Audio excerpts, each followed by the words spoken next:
For everyone with an interest in NASH, or more broadly, fatty liver disease, Surf's Up. Season 2, Episode 47 of Surfing the NASH Tsunami, our second half of the best stories of summer, starts now. This week on Surfing the NASH Tsunami. Using ELF and other non-invasive tests, as it will allow us to risk stratify within cirrhosis and also in the pre-cirrhotic stages. And at the moment, we're sort of stuck with these ordinal stages. Your F2, so your risk of a liver-related event in the next 10 years is 1%. You've got F3, suddenly that risk is 3%. You've got F4, suddenly it's 10%. And that's not reality, because we know that fibrosis progresses gradually. A patient doesn't go from being F2 to F3 and have a step change in risk on a single day. It's a gradual change. We can learn from this paper about different modalities to risk stratify patients or identify high-risk patients. MRI PDFF performed well in this paper, but obviously it's not available everywhere. And I haven't talked to Stephen about this, but I think everyone got a FibroScan in this study as well. So it'd be really interesting to see. I assume they're planning that analysis as well, to look at a FibroScan cutoff and see how well that did. This summer was somewhat taken aback and grounded when I was giving a talk on emerging therapies, and a very astute physician said, but Manal, for those of us that aren't in drug development and have been waiting, a decade for drugs to come forward, and you're telling us it's maybe 2 or 3 years additionally before an FDA drug becomes available, what are we going to do right here, right now? And how are you in this field going to help us figure out what armamentarium to use pending a drug being available?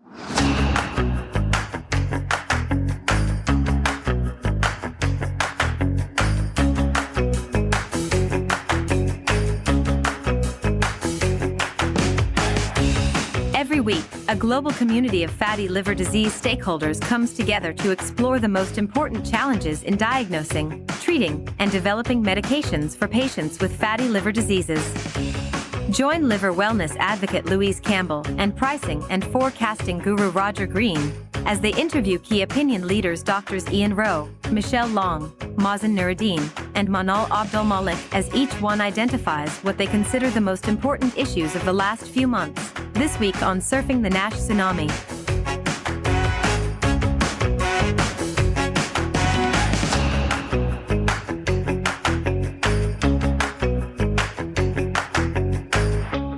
Hi, this is Roger Green, host of the Surfing the NASH Tsunami podcast. 2 weeks ago, we did not use our usual group discussion format, but instead did individual interviews with 3 of our favorite patient advocates on what they considered the most important issue of summer. I want to thank you for listening. It was the best received patient advocate focused episode we've yet done on this podcast. So I liked the idea so much, I thought maybe we would try it this week with KOLs. So instead of having a roundtable, I've asked 3 of our favorite KOLs we've not seen for a while, Ian Rowe, Michelle Long, and Manal Abdelmalek, each to prepare the same question. One thing that's happened in the last few months you consider really important in the fatty liver community. As you'll see, Ian and Michelle gave answers that aligned with what the advocates talked about. Manal went to a really different and fascinating place. So each of these conversations will make you think, and each of them will, I think, make you feel good about the future of fatty liver disease. So sit back, listen, enjoy, and learn, as we say on the conversations, and we'll see you later.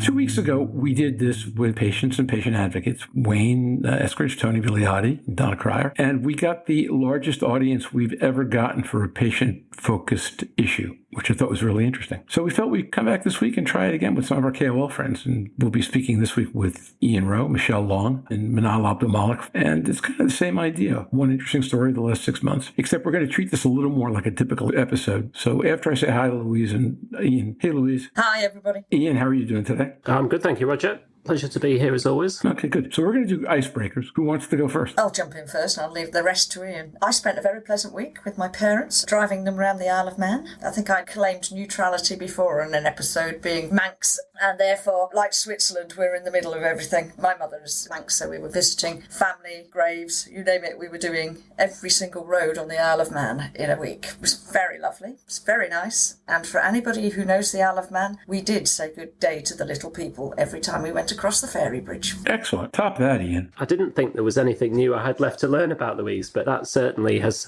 done it. I guess, so for me, it's a sort of personal and professional highlight, because in the last couple of weeks, I've had confirmation from the university that they'd like me on their permanent staff, and they've promoted me to associate professor, which, having been there for a few years and with some delays due to COVID, that's been a great relief and sense of pride. With that, there's a bit of momentum in Leeds now to develop liver research in Leeds, both basic science and also applied and outcomes based. So that's a big step forward, both professionally but also personally. Ian, that's fantastic. Bravo and well earned. Fantastic news. Congratulations. Thank you very much. And we can say we knew you when. Yeah, well, I have to say a little thank you, because the panel were impressed with my public engagement work as part of the podcast. So that was a little added bonus. And so thank you to you too for having me on and listening to me. And learning from you. Enough that I'm certain you'll be a fantastic professor. But to all our listeners who aspire to get a full-time academic position, please send us all your brilliance. We'll bring you on as we have with Ian, and we'll see how many careers we can help advance. But I love it. So congrats, Ian. That's great news. First of all, a couple of bests for the podcast really quickly. We actually hit number one in Macedonia this week, the number one medical podcast in the country, which is the first time we've been number one anywhere in the world. We had been number two previously in, I think it was India at one point. So we've now actually been number one in Macedonia. And again, in this case, rose to 110 of all podcasts, all topics in the country. We've also debuted on the medical and health and fitness lists in Russia. We came back on the India list at number 9, and we had 11 countries in the world today where we made their top podcast lists, which speaks to, I think, the general momentum of the podcast over the summer. So for those of you who've been listening, we're downloading more. Thank you very much. My personal best is, for the first time in a decade, I ran a 5K and ran within 2 seconds of the time I ran a decade ago, which, when the decade is not between 15 and 25, is actually probably pretty good. That's enough good stuff for all of us. And Ian, the floor is yours. One story, publication, article, news story, presentation of the summer that you've seen that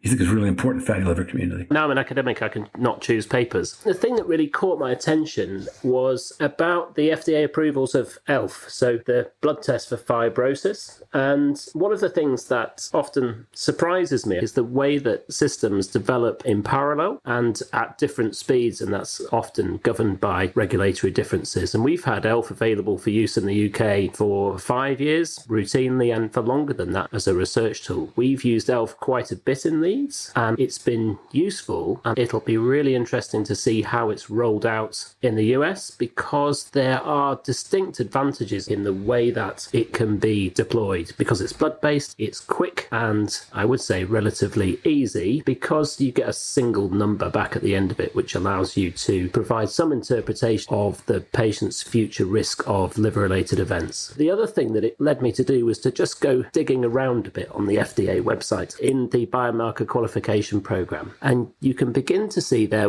what the future impact of non-invasive tests might be in terms of their use in clinical practice. There are several now applications, both from the Litmus Consortium in the EU and from the NIMBLE Consortium in the US, looking to identify or validate markers against approved contexts of use. And those contexts of use are really around enriching for patients in clinical trials, but that's not a very small step from enriching for patients in clinical practice for treatment. And so these steps towards overall non-invasive testing for liver disease and away from liver biopsy is really the thing that I'm most excited by, because it's the thing that will make the biggest difference in clinical practice in terms of patient identification, risk stratification, and ultimately treatment and improved outcomes. That is what's excited me. I think there are other developments over the summer that I'm sure that other people will talk about in therapeutics and in other things, but this step, and it's a relatively small step, but it's a step towards the non-invasive diagnosis and therefore downstream treatment of people that perhaps make the biggest difference in terms of who we can ultimately treat. So first of all, thanks for that, and well explained. 2 of the 3 patient advocate biggest things of summer, Wayne Eskridge talked specifically about this, and then Donna Cryer talked about in general, well, she actually started with the EASL guidelines, but wound up talking about advances in ways that beyond the biopsy was moving forward, and this being one of them. Donna was careful to note the limits of the indication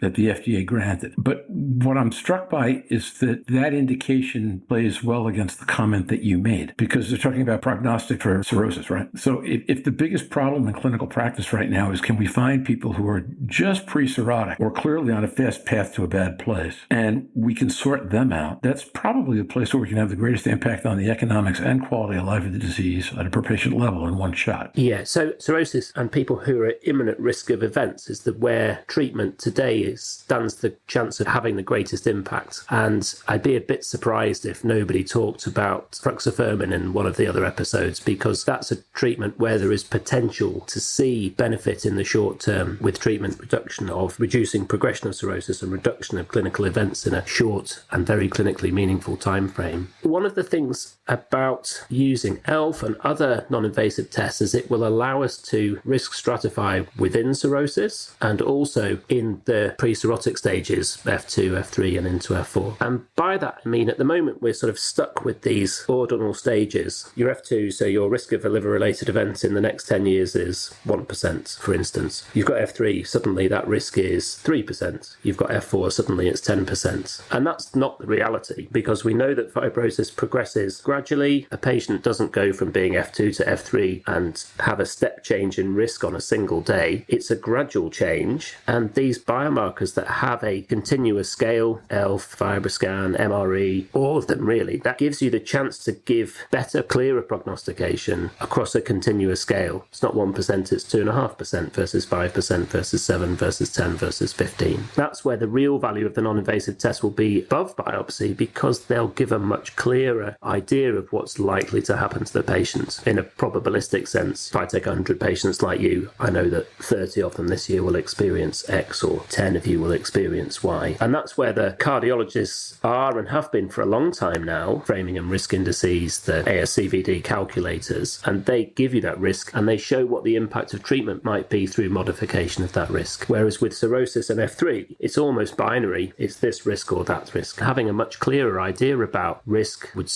aid clinical decision making, and I think it would help patients understand what their risks actually are. Well, no, I agree with everything Ian was saying. And for me, to move it slightly away from the Western world and the impact that non-invasive technology has, and particularly ELF, FibroScan, MRE and that for us, when you talked about cost effectiveness and the greatest potential in the more severe disease and the imminent patients that we could locate, there's been a recent set of publications on the rapid rise of NAFLD and NASH in Africa, third world, middle income, low income developing countries, and the potential for non-invasive therapies in areas where we're seeing a rapid rise, and the other non-communicable diseases like type 2 diabetes rising, heart disease obviously, all of the ones that we know that are linked. The potential greatest impact for me, as I'm coming from a more wellness aspect, is the earlier location of liver disease in income-strapped countries where it could have the greatest effect, both socially, economically and development. If we can stop these countries reaching the levels that we have seen and do see in the US, UK, Canada, Australia, all the usual suspects, then that has the greatest potential for me, and where non-invasive technology could and blood markers like ELF and the prognosis and all of that really have vast abilities to change what is currently a tsunami. They're coming to, but not quite there. And I just wondered whether or not that's where our greatest potential for these non-invasive technologies is, because they are limited on finances and resources, but ELF can be deployed. Lots of other biomarkers can be deployed. FibroScan combined with these, they can be done relatively cost effectively without biopsy. We are moving well beyond biopsy, and that's why what Ian's brought up and Wayne and Donna is absolutely vital. It is a massive movement. There will inevitably be a balance between cost and, an impact of what you identify. And because the prevalence of disease is so high and the majority of people with fatty liver disease won't develop progressive liver fibrosis and die from liver disease, if the test is about identifying those people who are going to die from liver disease, then probably the first step's going to have to be cheap in order to make it both deliverable and cost effective. In that context, it has to be a blood test first, not an imaging test, because you can't put, in the UK, we can't put 15 million people through an MRI scanner or even a FibroScan probably. So very simple, cheap test is likely to be optimal. If the question is not only about liver disease and that, takes you back to that sort of wellness aspect, then it may be that we've got even cheaper and better things like body weight or BMI or waist circumference that might provide a very good guide to people's overall metabolic risk, and the cardiovascular risk calculators, which calibrated to the appropriate populations, will give a good indication of what that risk is. When we talk about these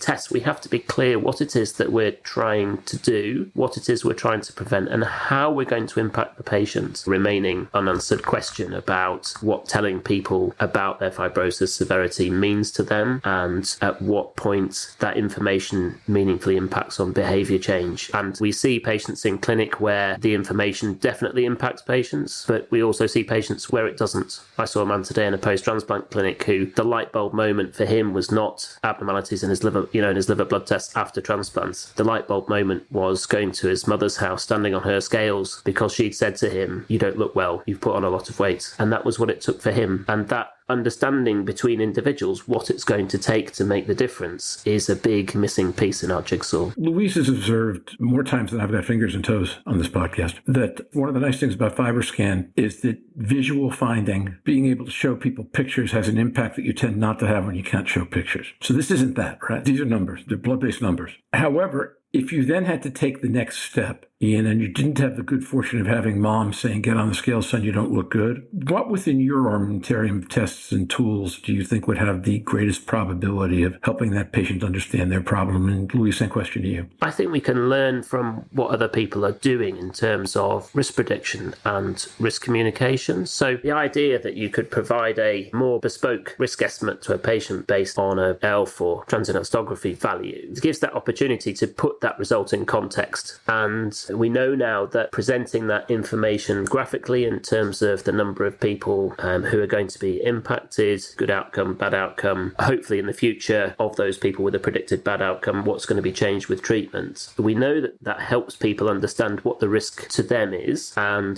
that helps to stimulate change in treatment particularly, but probably also a bit behaviour change. But what we actually need is better information about what absolute risk is and how we communicate that with a patient graphically. Ian's absolutely right, but I think graphically is the key. Prospective have recently released a patient piece of research, and funny enough, it's exactly what we were talking about on the podcasts, probably as they started that research or before that, is about that visualising it. And obviously MRI, PDFF, you can visualise. They do it nicely as we do at Towers and Health in red, amber and green. You make it understandable. It is important to find out what they want, what their outcomes are. It may or may not be, I want a better quality of life, or I want to sleep better. All of that is very much enhanced with a visual aid and a language that is understandable. I've said multiple times, I have patients that come to us having seen in their letters and discussed ad infinitum that they've got cirrhosis, but don't believe they've got cirrhosis in the same way as you would get cirrhosis from alcohol because they don't drink.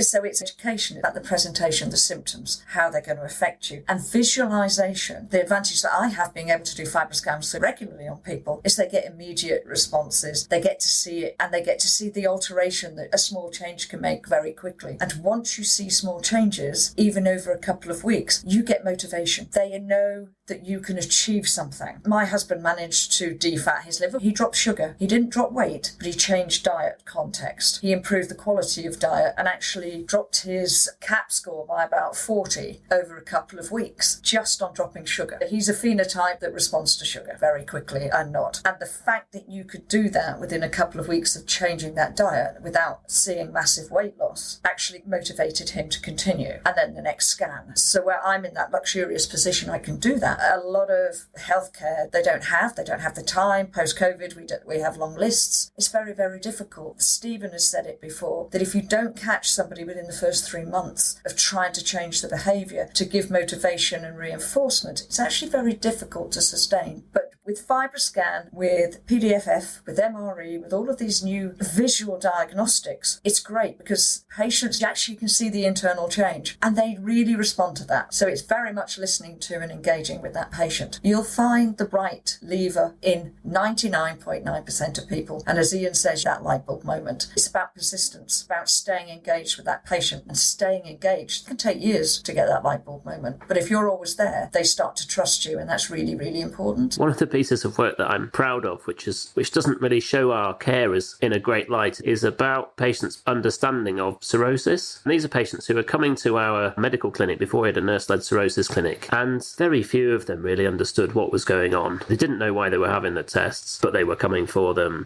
They didn't really understand what the risks of cirrhosis were. Some of them didn't even know that they had cirrhosis, despite the fact it was clear that they'd been told, they'd been signposted to information, and sometimes even given information. We're undoubtedly missing a fundamental aspect of helping the patient understand their condition and engaging in the self-management that in a lot of what we deal with, lifestyle associated, whether it's alcohol or diabetes and obesity, if we don't engage them in understanding their condition, then making the changes to behaviour is likely to be even more difficult. I totally agree, and I remember writing an editorial for gastroenterology nursing about hepatology nurses are an asset to be cherished, because actually if you get a good hepatology nurse, if you get the time and the effort to be able to do that, you will give far more information over a longer period of time that people respond to, which keeps people out of hospital. The other thing that you say there with your nurse-led cirrhosis clinic, which we had at Imperial as well, is about the education of the family around that patient who feel lost. If that patient becomes encephalopathic, they're the first people who can see it. It is an entire system around those people that need to be, and that nurses and medical teams together with dietitians that can really, really, in cirrhosis patients, be absolutely valuable. If there are centres out there without nurse-led cirrhosis clinics, then I'd strongly advise you to develop them, because they are vital to support your hepatologists and gastro teams. It's a no-brainer for me, but I'm a nurse specialist in that field, but I'm glad you are doing that work. I commend you for it. It's a great piece of work. I agree. We don't have much time left. I want to ask a very different question, Ian. I want you to give about a 30 or 45-second answer, and then we're going to do final and wrap up. Last week, the Mayo Clinic team put a paper in Hepatology about the ability to use liver stiffness measurement to do prognosis in chronic liver disease patients. Here's the question. If MRE can do a robust job of setting prognosis for chronic liver disease patients, but isn't an accessible tool, one of the things Stephen talks a lot about is tying MRE to biopsy results, because then you actually can use MRE as a outcome, and then you're beyond the biopsy. This is one step beyond that, which is how likely do you think it is that people, particularly in some of the environments that Louise was talking about, will try to go beyond the machine, try ELF or other blood tests to MRE, and take your point about prognosis and triage even one step further. So we don't know enough about prognosis for ELF in widespread clinical practice. Biopsy has established itself because of its link with that long-term outcomes and the nature of liver diseases, that it takes years, some tens of years, to develop outcomes. Now, we can enrich populations now with the information that we have to be able to gain that information quite quickly. And with tests that are widely used, we can leverage health informatics, database type research to work out more clearly what the impact of those tests are. So I think we'll be able to get there quite quickly. Personally, I think we've got enough non-invasive tests now. We've probably got far too many, and we need to try and rationalise those. And I hope that that's what Litmus and Nimble will do. Ideally, they will come together and say that we think test X is the best, or tests X, Y, and Z. So you've got one or two blood-based biomarkers, an imaging biomarker, probably it'll end up being 2 ultrasound and MR. So here's a panel of 4, 5 tests. This is what we're going to use. Get on and validate those against prognosis. Forget about biopsy. Once you've done that, then we can look at treatment-associated changes. And with that pathway, you'll have a way forward to get beyond biopsy and provide compelling information about the outcomes and modification of outcomes with those biomarkers, because that's what we actually need. We don't need any more studies of diagnostic accuracy, in my view. If there's one sentence or one thought that you want our audience to take away from this discussion, each of you, what would that sentence be? I would say non-invasive tests, be it blood-based ELF or imaging-based with elastography, because they are continuous, offer the possibility of personalised risk stratification beyond what's available with liver biopsy. Well, I'm going to jump on Ian's cirrhosis nurse and the clinic, and I'm going to say that if you've got limited resources, if you want to enhance the care that you give patients as a physician, then you need to enhance and really would benefit from enhancing the care and support the patients get through education that somebody like a nurse specialist for cirrhosis, particularly as we're talking about that population, can provide and deliver, because it will reap both the patients, the family and the gastro or hepatology units vast rewards. These patients are time consuming if they're inpatients. If you can keep them out, well educated, well supported with a direct point of contact, you really will enhance your care, your practice for your patients and yourselves. The soapbox I'm going to jump on is about innumeracy and how little people understand about the meaning of numbers. Look, cirrhosis is something that's poorly understood already because of issues around alcohol, etc. But even if we get better prognostic estimates of what might happen to an individual patient, the individual's ability to process those numbers correctly in first pass is, let's just say, marginal. People can take a patient's hand at that moment and walk them through the journey of understanding what's about to happen to them and what they can do to affect it. In that regard, probability might not be as powerful as a picture, but used right, I think can cover a lot of ground. And with that, I'm going to stop the tape. Ian, actually, professors, thank you so much for joining us today. Congratulations on an eventful summer. And I'm looking forward to having you back with us at ASLD, if not sooner. So this conversation is with our good friend Michelle Long, who's actually was with us at the beginning of summer, and now she gets to ring out summer with us as well.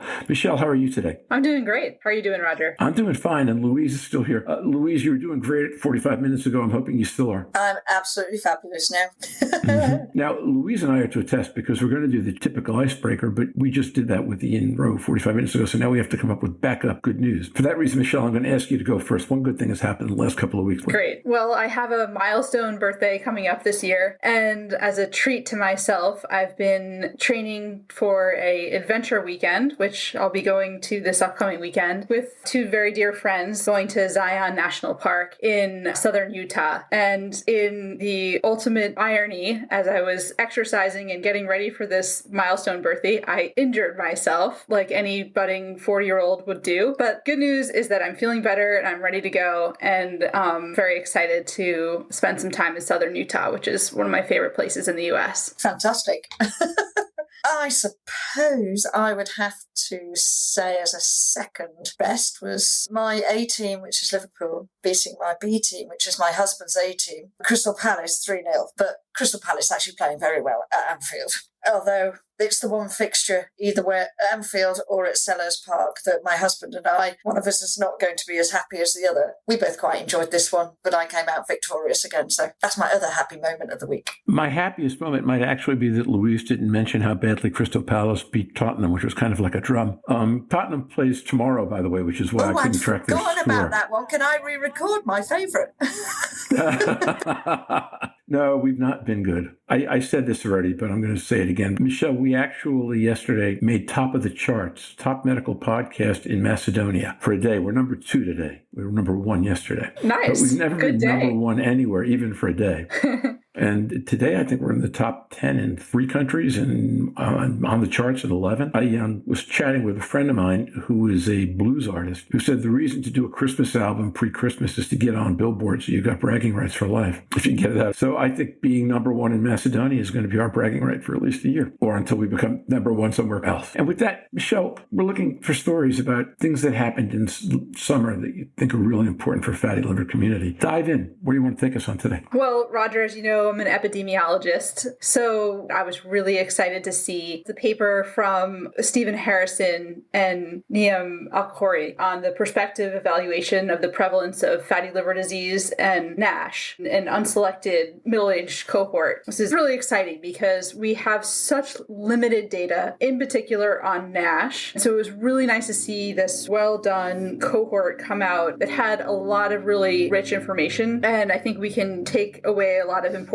points. So this project had over 800 or so participants. These were people coming in for their screening colonoscopies, and they offered them MRI PDFF. And then from there, they used the standard MRI PDFF cutoff of greater than or equal to 5% as being consistent with fatty liver after ruling out other potential causes of fatty liver, and offered them biopsy. One thing that's really unique about this study is they didn't just stop there. They also looked at those that were less than 5% fat on the MRI PDFF. And as long as they had met criteria by another imaging modality, they also offered them biopsy. So that was something that really set this paper apart, is that often you don't get to see the biopsies in those that didn't meet the first branch point. One takeaway point is that about 20% of people didn't want a biopsy. And that was pretty impressive how low it was. In clinical practice, I would say it's higher, for me anyway. And so I think that's interesting. Just in and of itself sort of highlights the need. 1 out of 5 patients are not getting the biopsy that we are recommending. The need for us to get away from biopsy. And then they reviewed the biopsies, and overall the prevalence of non-alcoholic fatty liver disease was 37%, which is high and higher than in some other cohorts, especially unselected cohorts. In particular, those of Hispanic ethnicity, 55%. Prevalence of NAFLD, 57% among those that were obese, and 70% among diabetics. So those groups in particular are really standing out as higher risk. And then they went on to look at NASH. The overall prevalence of NASH was 14%, and that was out of everyone, including those that didn't get a biopsy. So if you looked at just among those that were biopsied, 37% had NASH. And so that tells us a few things. Prevalence of NASH is higher than I think we all have thought. And also that MRI-PDFF does a pretty good job of differentiating those and kind of identifying a higher risk group. When we go back and look at the biopsies of those that had an MRI-PDFF of less than 5%, the prevalence of NASH was only 1.5%. Thinking specifically about NASH, again, we see diabetes as a major risk factor for prevalent NASH. 35% of people with diabetes had NASH, and about 25% that were of Hispanic ethnicity, which I think speaks to genetic and probably some epigenetic associations with the Hispanic ethnicity. The other thing that was interesting and sort of reinforced in this paper is they looked at ALT to say, okay, what if we just said anyone with high ALT,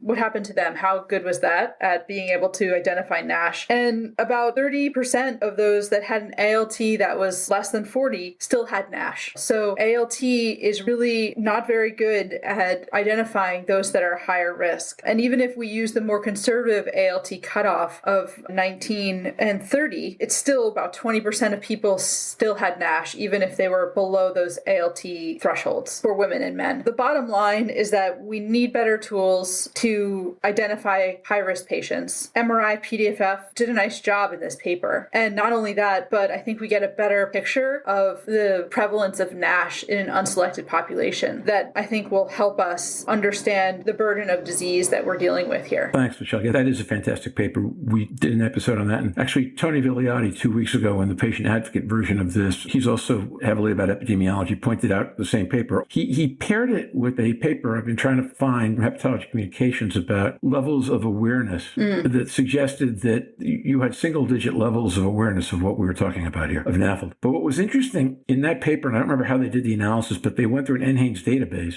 and the number they got for NAFLD out of the NHANES database was 36.8. So, yeah, I'd never seen it before. I will find it, because if that were a confirmatory 37 from a large secondary data source, it would reinforce the breadth of the facts behind Stephen and Naim's work. Yeah. I think you're right. It's a very, very different world if a quarter of the population has NAFLD and a quarter of those have NASH, as compared to a third of the population has NAFLD and a third has NASH. And if the numbers are 37 and 37, the thing just keeps, the number of patients you're talking about keeps exploding on you. Yeah, absolutely. This sample from the Harrison paper was 20% Black, 75% white, and 25% of Hispanic ethnicity. So it is relatively well representative, I think, of the diversity of our country. And I think these numbers are really staggering and just, to me, highlight the need to identify these patients. Once we have our therapies available, this is the burden that we are going to be facing. We need to understand how to treat them best and how to find those that are most at risk for progressive disease. Louise, you have anything you want to add? I love that paper and I enjoyed discussing it the other week. And I'd be interested, Michelle probably knows that as part of the work that I do is lifestyle and it's wellness and it's people who choose to come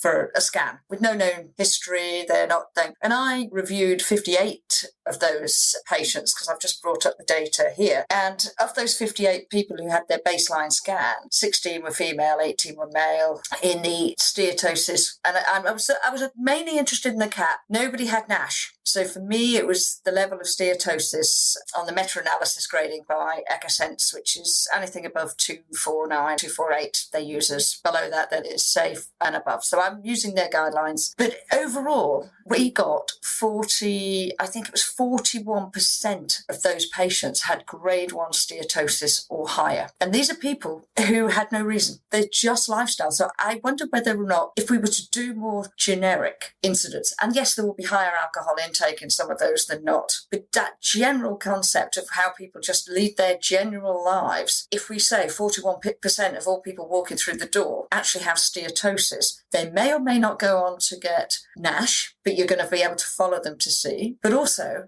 with the paper that was talking about baseline steatosis causing cardiac disease and the mortality now that steatosis and simple steatosis can confer in a lifestyle, either for children. I think it was Tracy Simon's piece that was really, really concerning. And I think it was Naim there that said, I'm going to change my dialogue with my patients that you've got a soft liver and it's fatty, so don't worry too much, to actually, you've got a soft liver, but your fat content's too high. We need to do something. And how much the evidence from Stephen's study and some of the others really, really do that from a clinical. These patients are in hospital for a reason, even if they're not fatty liver disease known. I think it's frightening the level of steatosis that could be out there because we're looking at select populations every time we look. It is a concern. How do you think we're really going to get to those populations? Yeah, I think that's a good point. Even Stephen's paper here, these are people who are engaged with care. They're coming in for a screening colonoscopy. So they already have some degree of engagement with care. And if we looked at all comers, we would see even more disease because they would potentially be, there's probably healthy lifestyle behaviors that are associated with going to see your doctor and going to get your screening colonoscopy. In reality, those are the people that we have to treat. Those are the people that are coming to us. So that's who we have to deal with. But changing that dialogue with the patients, you were talking about getting out the public health message that this is really important and really focusing on changing lifestyles, changing behaviors while we await new medications. But that has to stay. That has to be out there. And we as hepatologists don't have to be the only ones delivering that message. That message should come from every physician that they see. And this is just another example, another reason to lose weight and to get healthy for a lot of our patients. Can I just ask, what do you think the level of education is within the endocrine population? I think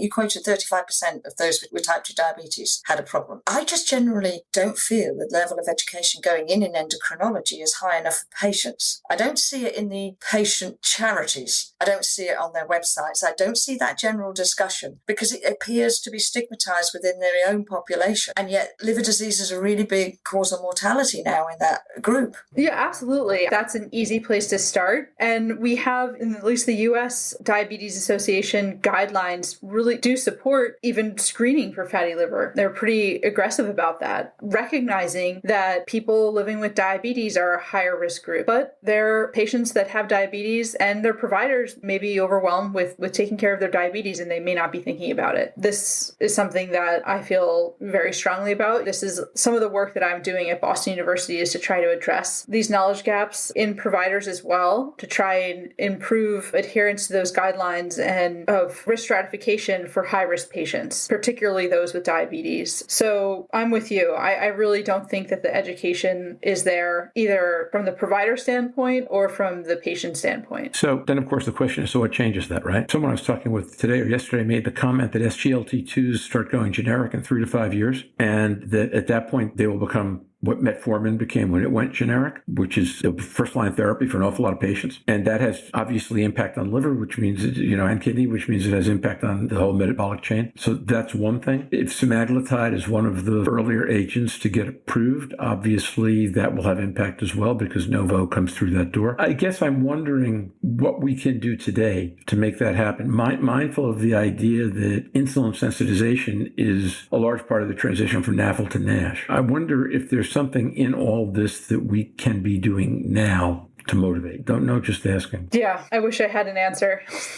because I do think that it's really alarming to kind of sit back and see these numbers that are so high that probably weren't as high even 5 years ago. We're seeing this get worse before our eyes. And I agree, we really need to do something now about this. Although, Michelle, Stephen was pointing to a paper he did 10 years earlier that wasn't all that different in terms of the outcome. What data says it's gotten worse? And are there specific populations in which that's happened? Yeah, we have such limited data that it's frustrating. This is one of the largest, if not the largest, study of biopsy patients that are an unselected population. So it's really exciting. So we don't really have a lot to compare it to, have a real lack of longitudinal data. And we have seen some of these numbers before, particularly the high levels of NASH among those with diabetes, but they haven't always been reproduced. So it's a little hard to say why that is and how overlapping are these populations. populations. But the fact of the matter is that we continue to see worsening obesity in our country. And along with that, I'm only assuming that NASH is also getting worse. Makes sense. What feels like the logical next step? We can learn from this paper about different modalities to risk stratify patients or identify high-risk patients. MRI PDFF performed well in this paper, but obviously it's not available everywhere. From reading their methods, I think everyone got a FibroScan in this study as well. So it'd be really interesting to see. I assume they're planning that analysis as well to look at a FibroScan cutoff and see how well that did, because that's just so much easier to do for most providers, although it's still not widely available. Other tools that can easily risk stratify patients are needed. Papers like this that show us how well does FIB4 do, or NAFLD fibrosis score, or other kind of simple blood-based scoring systems would be helpful to see how well are they kind of differentiating. And there have been other studies that have done that, but not every center has access to these tools. And when we're talking about such a large population at risk, we need to figure out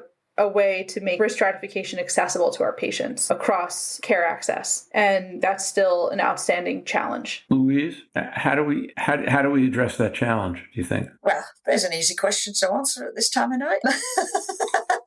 I think Michelle's got a point there. Stephen has, and I think although FibroScan, for example, and it'll be interesting to see the comparison data on that, it isn't beyond reason to say that endoscopy in any way, shape or form is often going to be looking at high risk, or what we would consider high risk patients by the nature of endoscopy. There is, with the FibroScan technology that we have available today and smart exam and things like that, making it more and more effective on CAP, these patients are generally all fasted. There is no reason that as you go into endoscopy, you shouldn't routinely be FibroScanned. And combine two tests in the area, you're saving patient time. You're combining high-risk patients. You're already there. You've already got staff. It's easily movable and transferable between rooms. It runs off a battery. Use what it's designed for to actually help the practice that we've got. So the more we can combine for a patient, the more likely they are to engage, because they're coming, being done and going. If you keep a patient 4, 5, 6 times, make errors, fail to get their bloods, do X, Y, and Z,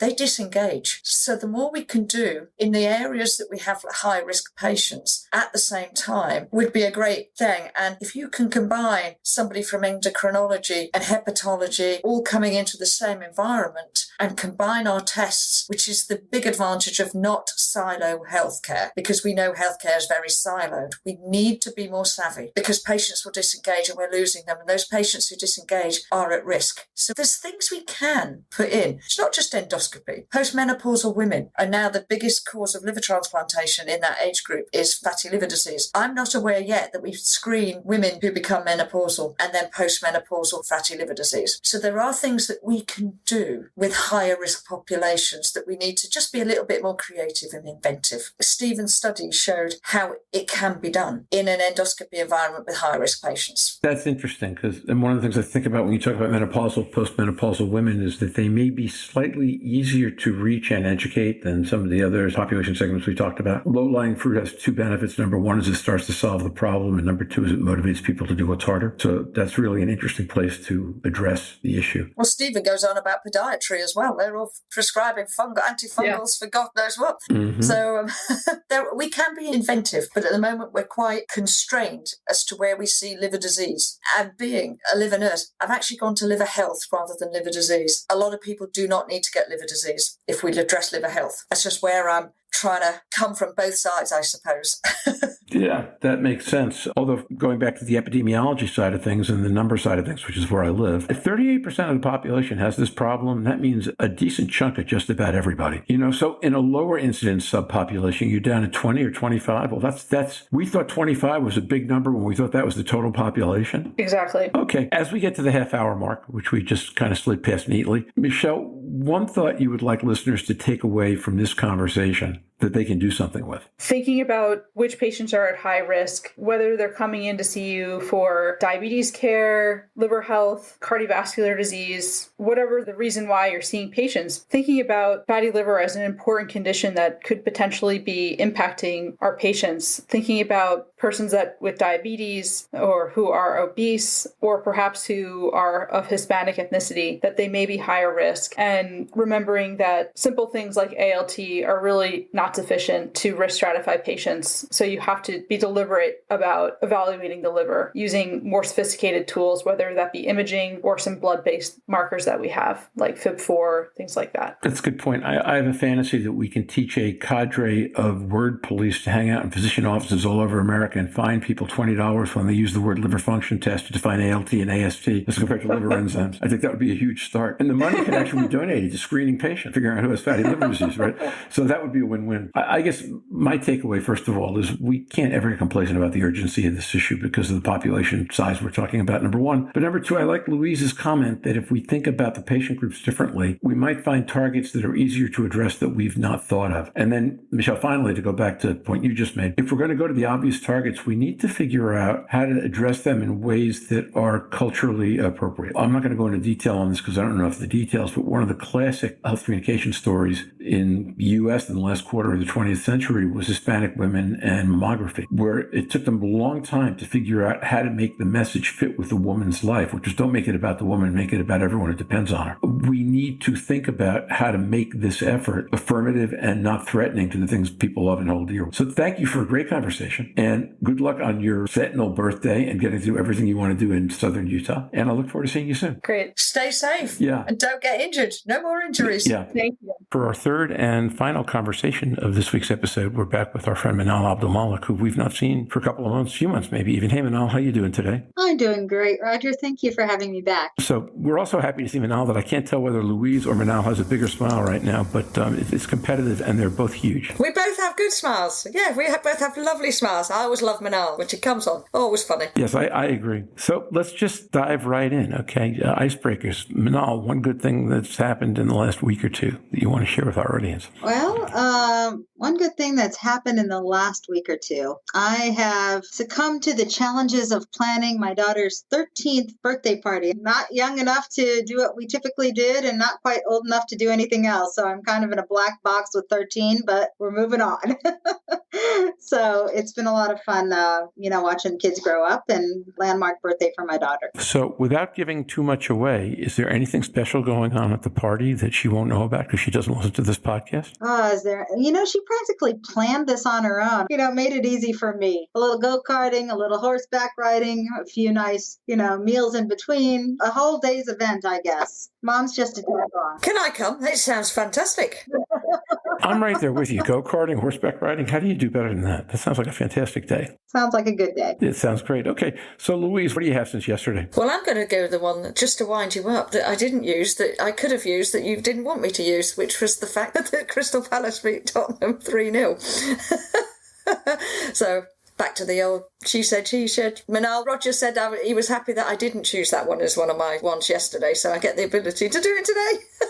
Yeah, and it wasn't clear whether Louise was going to be here today, so I felt safe about doing that, but obviously it was a mistake. All right, so I guess my good news of the last 24 hours, you know what? My best news I can't really talk about because it's a client information, but over the last week, 5 or 6 different companies, usually small, usually specialized in some way, have reached out to us to talk about something. They want an episode on the podcast, they want to be introduced to someone. I am amazed at the breadth of innovation around things like digital health and different ways of patient education and communication that are out there. We've talked about excitement in terms of drug development advances and learning more about the disease and non-invasive technologies making progress. There are a whole other areas in terms of behavioral health, digital health, education, where people are doing some fantastic things. And it has become one of the better parts of my job to get to learn about that. So let me just stop there and turn to Manal and say, this is your show. One story of the last few months that you think is really important for the fatty liver community, and then take 5-7 minutes and let us know what it is and why you feel that way about it. One very exciting exciting event that I believe has been very important in the past few months is the NIH's recognition and investment in liver disease, and particularly where it matters most, which is cirrhosis, and the funding of the new liver cirrhosis network.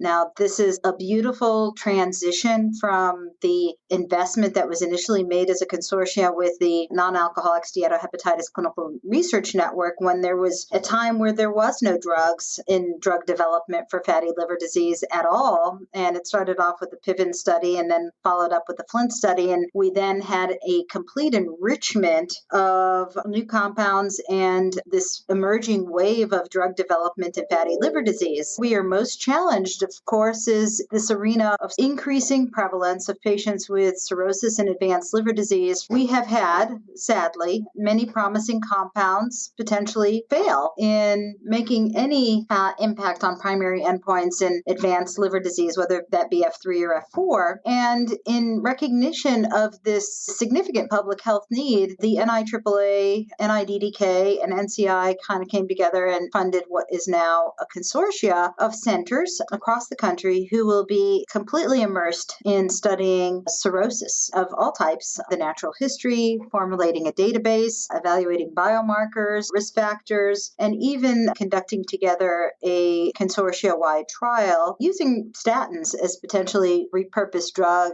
that may be beneficial for cirrhosis. But in the tail of that, what really happened to me this summer was somewhat taken aback and grounded when I was giving a talk on emerging therapies, and a very astute physician said, "But Manal, for those of us that aren't in drug development and have been waiting a decade for drugs to come forward, and you're telling us it's maybe 2 or 3 years, what are we going to do right here, right now? And how are you, in this field going to help us figure out what armamentarium to use pending a drug being available?" So those of us that are with industry and FDA and academic medical center are arriving a very exciting one at that of drug development. But those that are in the community caring for these patients are feeling challenged. What do I do? What can I offer? I offer diet and exercise. It's not really working. Help me. And I stumbled across a fascinating paper that came out this summer. And actually, it adds to an increasing body of literature. But this was a paper by Ritzig and his colleagues. Senior author was Jacob George. And it was published in AP&T, Elementary Pharmacology and Therapeutics, this summer. And I found it fascinating because this was a pilot study, but it was a randomized clinical study of the acute effects of metformin versus placebo on portal pressure in patients with cirrhosis. Now, why is this important? Well, why we really care about fatty liver disease or any liver disease is the ultimate endpoints for which our patients succumb to negative clinical outcomes. How they feel, how they function, complications of ascites and variceal bleeding and bacterial peritonitis, and ultimately complications of hepatorenal syndrome or hepatopulmonary syndrome, many complications that ultimately are a consequence of what really matters, which is cirrhosis, not the inflammation, not the fat. I found this paper fascinating. The field as a whole has kind of been somewhat dismissive of metformin or even statins or potentially many repurposed drugs that could be beneficial for our patients with advanced liver disease. And what this group did is they randomized 16 patients to receive one dose of metformin, 1,000 milligrams, and 15 patients who received placebo. And they performed hepatic vein pressure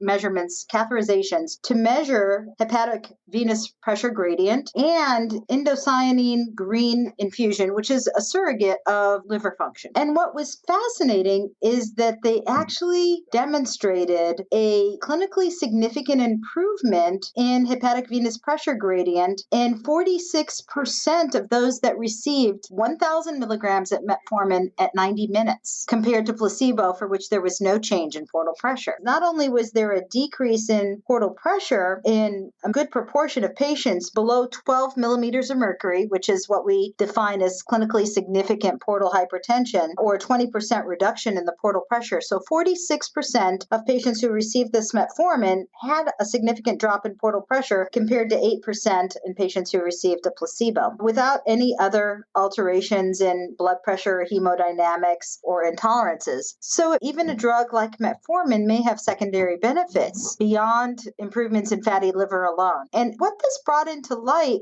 when I started thinking about this question that this provider challenged me, yes, I will wait 2 or 3 years for additional therapies to become available, but how do I protect my patients who have cirrhosis or who are progressing to cirrhosis? This paper I thought was incremental. Now, it made me stop and think because it's not just this one paper. There is a wealth of epidemiologic data that's emerging to suggest that a drug as simple as metformin, which is pennies, can decrease risk of liver cancer. And when you combine this with emerging data for medications that can readily be purposed that are also pennies, like statins, there's data to suggest that statins can also decrease portal pressure. So what these authors proposed is, wow, we saw this after 1 dose of metformin, and yes, this needs to be studied further. What gave me pause is, wow, if this can be observed with metformin, and many of my patients, all my patients with fatty liver disease are insulin resistant and can use metformin. But when I combine that and put it in the framework of the literature that suggests that statin use, and there was a large study evaluating simvastatin, and simvastatin at a dose of 20 milligrams increasing to 40 milligrams also reduced hepatic venous pressure gradient when compared to placebo and improved the indocyanine green clearance, suggesting that it improved even liver function. So when you think about the armamentarium of medications we can use, we got a metformin that improves portal pressure. We have statins that improve portal pressure. We have beta blockers, carvedilol and propranolol, that decrease portal hypertension, that if we can readily leverage and effectively treat using repurposed drugs each and every metabolic risk factor of insulin resistance and hyperlipidemia and hypertension, and combine such drugs together, we may, in fact, alter the natural history of hepatic decompensation and minimize portal hypertension, which leads to the development of varices, variceal bleeding, or ascites. So while this paper is a small pilot study that certainly warrants further prospective evaluation, it speaks to the fact that, a drug like metformin is, one, safe, it's inexpensive, and it can readily be rolled out into very large-scale clinical trials to look at long-term benefit. And I kind of chuckled because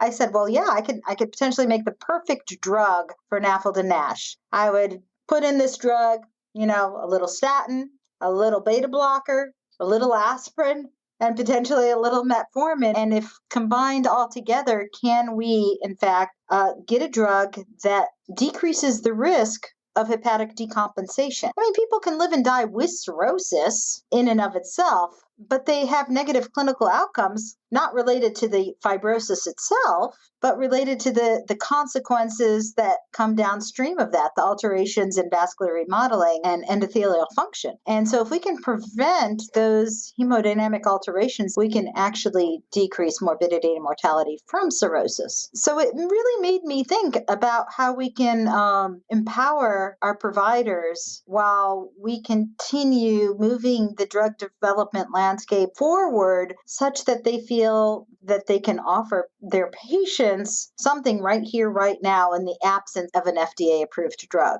That's fascinating and raises a few questions. You are the first person back in January, February, who impressed on all of us that you might not have to reverse fibrosis in order to make a meaningful change in a patient's life if you could simply stop its progression. That's really what I hear you talking about. Now, reversal would be great, but even if you could just stop progression at that point, people could have quality of life. And I've also been bold enough to say that in retrospect, we have been hindered as a field by, yes, insensitive endpoints, to the very high bar that we've set for a reversal of fibrosis by one stage in 1 to 2 years, and then having insensitive enough clinical endpoints to ascertain a difference in treatment compared to placebo. Even if such a difference were to be noted, is it clinically meaningful? Did it change the natural history of that disease? And I do believe that stability is a fabulous endpoint in and of itself. And we're starting to see that evolution in some of the data's emerging. With semaglutide, for example, there's a signal that we could potentially decrease the risk of fibrosis progression, although we did not see a significant reversal reversal in fibrosis in 96 weeks. So taking patients and keeping them stable without clinically meaningful events is a very reasonable outcome. The challenge is designing trials around such endpoints is hard, and we are going to potentially need to reframe how we approach clinical trials for those patients with advanced liver disease. As a clinician, if I were to have 100 patients with cirrhosis and none of them decompensated in the upcoming 3 to 5 years, that's a win. Whereas we currently are seeing about a 20% risk of hepatic decompensation in well-compensated patients with advanced liver disease on the order of 2 to 3 years. So we care about fibrosis in so much that it's a surrogate for these endpoints. But if we were to take patients and just prevent the endpoints and even utilize an armamentarium of medications that are readily available and probably should be used in patients with metabolic-related liver disease to improve insulin resistance, to improve lipids, to improve blood pressure, and if each one of these in and of themselves has secondary downstream effects on a target hemodynamic response, then it makes sense. And so I turn to the provider and say, you need to drill down to each and every risk factor that this patient has and treat it, because pending the ability to put statins and metformin to the test and carvedilol to the test, compounds for which we have measures of hepatic venous pressure gradients compared to placebo, put them to the test and validate these early response, we have nothing to lose by repurposing these drugs and treating the comorbidities and hoping that we also get downstream improvements in decompensation. It's an overarching goal, but I think it's a very low-hanging fruit, so why not? You're dealing with drugs where the safety profiles, for better or worse, are pretty well known, usually for better, and we don't have better solutions. It's interesting. So, Louise? I just find it fascinating. I'm just listening to the theories behind it, and it's great. I went to, how would I measure that? How would I look to that in the real world? And obviously I use FibroScan, and we know that we can use FibroScan to measure pressure. And we know that there are multiple studies with FibroScan using internal pressures to look at how long you fast before you do a FibroScan. So that's why it's advised more than 3 hours after a meal, because of those internal pressure gradients when they came down. From what Manal was saying there, maybe we can predict fasting, non-fasting FibroScans in people with fibrosis. With fibrosis, it causes a peripheral resistance to the blood flow going through, as we know. Therefore, if there's a peripheral resistance, the blood flow stacks. The more blood coming through the liver, the higher that pressure becomes. Maybe we can predict when they're getting increased pressure gradients as their disease alters by doing fasting, non-fasting FibroScans. Also, if you can couple that with blood pressure, you can see the effect within the heart, because it should not be normal every time you eat to really increase your portal gradient with that increased fasting blood flow, because that's going to put pressure on the heart, which is presumably where we see the cardiomyopathy. So we do have tools to be able to support and look at this within clinical research without putting mass invasive portal gradients in there. So if we can combine those in trials to look at how we can measure that pressure with kilopascals in a simple way in clinical environments with your primary care physicians, if somebody started somebody on metformin and reduced the portal pressures, you would probably see it within the FibroScan results in primary care. And for those where it didn't, or that they started to rise, one would loosely presume that we might be seeing an increase in the fibrosis levels. Obviously, we'd have to look at inflammation, we'd have to look at everything else. But if you're doing FibroScans very regularly, you can see this if you do it regularly enough. And that's what tools like this can do, because we need a way to monitor it in clinical care and in practice, that patients can see a change and a physician can see a deterioration or a positive change. We can see it with Panadol use, we can see it. So yeah, that's where what Manal was discussing took me, as to how I can measure that. How can I assist? What can we do that we can put readily into doing a trial or clinical care? And in fact, to what you're saying, Louise, there is data now emerging that these non-invasive markers can be followed longitudinally and inform a clinically meaningful outcome, whether it's alterations in transient elastography over time, alterations in FIB-4 over time, alterations in ELF score, and even very exciting data from Alina Allen suggesting that even a 1 kilopascal score and change, both differences at baseline, but over time in MR elastography can inform a clinically meaningful outcome. So it is conceivable that pending an FDA-approved drug, that our providers can effectively utilize repurposed drugs such as metformin or statins or carvedilol in combination to treat the complications of metabolic syndrome. Both the statins and even the beta blockers have demonstrated an increase in hepatic endothelial function, a decrease in thrombogenesis, a decrease in inflammation, a decrease in oxidant stress, and a decrease in hepatic fibrogenesis. So why not effectively empower ourselves to be able to use what we have readily available, and which is really pennies? If we're affecting a global epidemic, we really do need cost-effective therapies that can be readily available. And while we may be seeing FDA approval on the foreseeable horizon here, remember that even after every new drug approval, we're still going to have potential delays in access to care. The landscape still has yet to be defined depending on which drug, when, and in what capacity it will be approved. Clinical outcome is also on the foreseeable horizon. It's very hard to look at somebody and say, wait, just wait.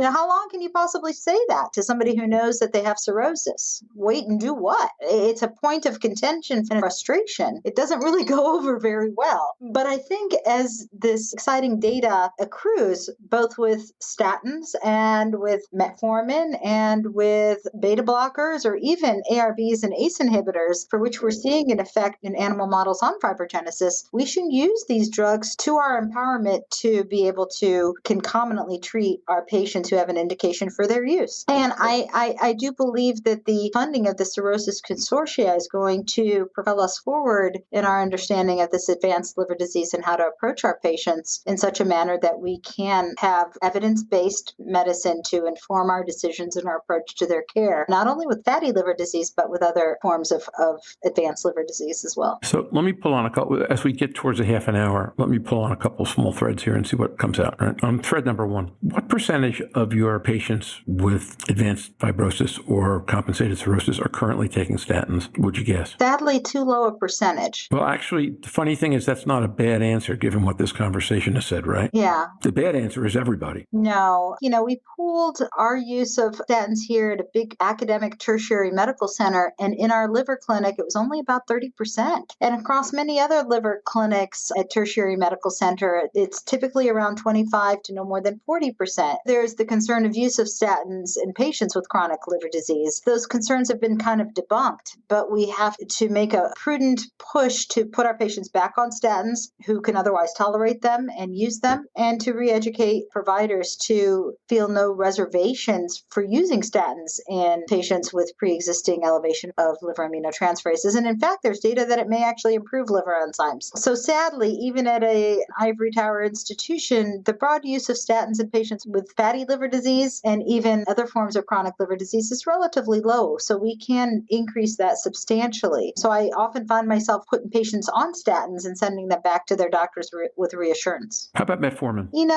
Metformin is used broadly as a backbone for treatment of metabolic syndrome, but typically sometimes stopped when patients go on insulin or, in fact, have other potential therapies that can be used. SGLT2 inhibitors are promising, GLP-1 agonists. So I think metformin's almost fallen by the wayside, both with the treatment of fatty liver disease or even sometimes diabetes. There were early studies that didn't suggest it was a strong therapeutic for NASH per se, but those studies were powered relatively small, and there was mixed results from various pilot studies. But I think where we don't have effective therapies as of yet, if we have reason or an indication for use of metformin in the backbone of treating metabolic syndrome, and such use decreases the risk of primary liver cancer, decreases portal pressure, optimizes insulin resistance, induces a little weight loss, then maybe we need to not be completely putting on the shelf these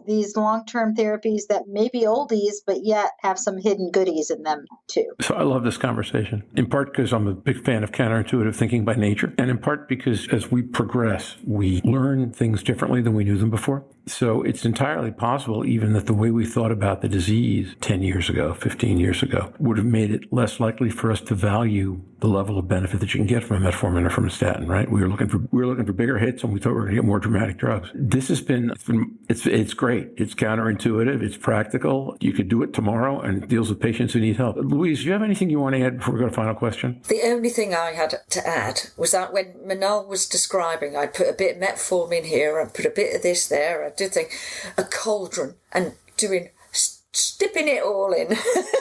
And mixing it together. It was the way you described it so beautifully. It's kind of the opposite of stone soup, isn't it? Everything you throw in has value. Yeah, that's good. A sprinkle of this. Actually, it kind of is stone soup because you just start with nothing. It's good. I like it. Okay.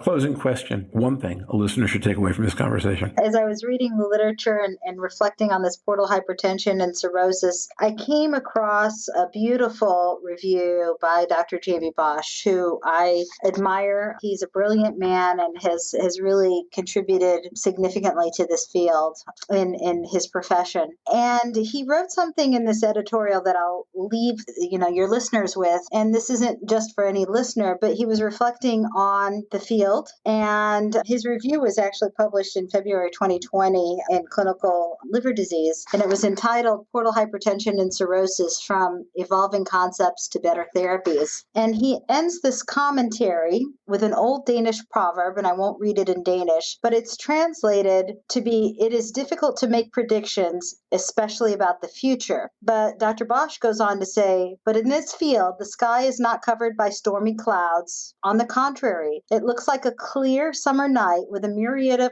brilliant stars illuminating the dreams of the young investigators who are accepting the challenge of continuing to improve the prognosis of patients with cirrhosis." So to all those young investigators out there, we got a lot of work ahead of us. To all our patients out there, I think there is starry nights and sunny skies ahead. And to the pharma industry and to all those that have contributed to the advancements of this field, we can look back on the past decade and say, wow, look how far we've come. And I do believe that our progress is going to move faster and faster. So on that note, I think I can finish because Dr. Bosch said it more brilliantly than I could. But you filled in all the detail, which is good, really helpful. Louise, just a sentence or two. I'm not going to add anything to Manal's, but I would have loved to hear her read it in Danish. Well, I guess you're going to need to get Dr. Bosch on your. It was a beautiful bit of poetry, and he'll have to come on so he can do it in Danish. That's worth thinking about. I think a lot of history of this industry in the last 20 or 30 years has been about situations similar to what you described, where people go take a look at old drugs in new lights and see different things. So I would encourage everybody to keep thinking about that all the time, particularly in the face of problems that either appear intractable or where patients appear at real risk. And the solution isn't evident. Thank you for bringing that. That's been a fantastic addition to this episode and this podcast. And you and I should catch up in a couple of weeks and find the next time for you to come on. Hopefully before you're part of the faculty for AASLD in November. Okay? Thank you. Thank you, Manal. Enjoy your day. Right. Bye-bye. Bye-bye. Hi, welcome to an abbreviated business section with only 2 items. These items include great news from podstatus.com and what's shaping up to be a really exciting October schedule. More great news from Podstatus. If you've seen our LinkedIn or Twitter postings, then you know by now that we actually became the #1 medical podcast for a day in Macedonia, followed by a couple of days at #2, and that we've been in the top 10 in 5 countries in the last 30 days. What you probably don't know is that before Sunday, we had never been on the charts in more than 8 countries in a single day, but we were on 9 Sunday, 11 on Monday, 12 on Tuesday. And the countries that joined during those days were, I think, India, Germany, France, big countries. I won't see the Wednesday numbers for a few more hours. Thanks everybody for coming and staying with us. And by the way, if you are a listener from Macedonia, can you please send contact information to questions@surfingnash.com, because I would like to speak with you and maybe even interview you for the podcast. Next week, I hope to be able to share an anecdote or two about how some of the companies that listen to this podcast are integrating our weekly episodes into their scan of the disease in the market. Cool stuff. The fantastic 4 episodes of October. I'm already excited about our October schedule. On October 4th, we will do a highlights podcast on the National Liver Conference taking place in San Antonio the previous Friday. On October 11th, Lars Johansson is joining us to discuss in detail some of the items from his Paris NASH talk on innovations in imaging, the one Stephen recommended so highly during last week's episode. On October 18th, Scott Friedman, informally known as the father of fibrosis, is joining us for a deep dive into fibrosis, which should again cover some of the same themes Stephen mentioned from his talk at Paris NASH. And finally, on October 25th, Alina Allen from the Mayo Clinic will join us to discuss a recent publication in hepatology titled MRE for Prediction of Long-Term Progression and Outcome in Chronic Liver Disease, a retrospective study. Those of you who remember Alina's appearance this spring should be looking forward to her return as much as I am, which is a great deal. And with that, I want to thank Ian, Michelle, and Manal for their superb interviews, and Louise for, as always, finding the wellness viewpoint in each conversation. Also, thanks to Riverside FM for recording, Buzzsprout for distribution, our new editing software, SimonsSays.ai, which Mike picked out because it enables him and me to collaborate better, and of course the Surfing NASH crew. We will post the next episode on Wednesday, September 29th. Until then, stay safe, surf on, see you on the podcast. Bye-bye now.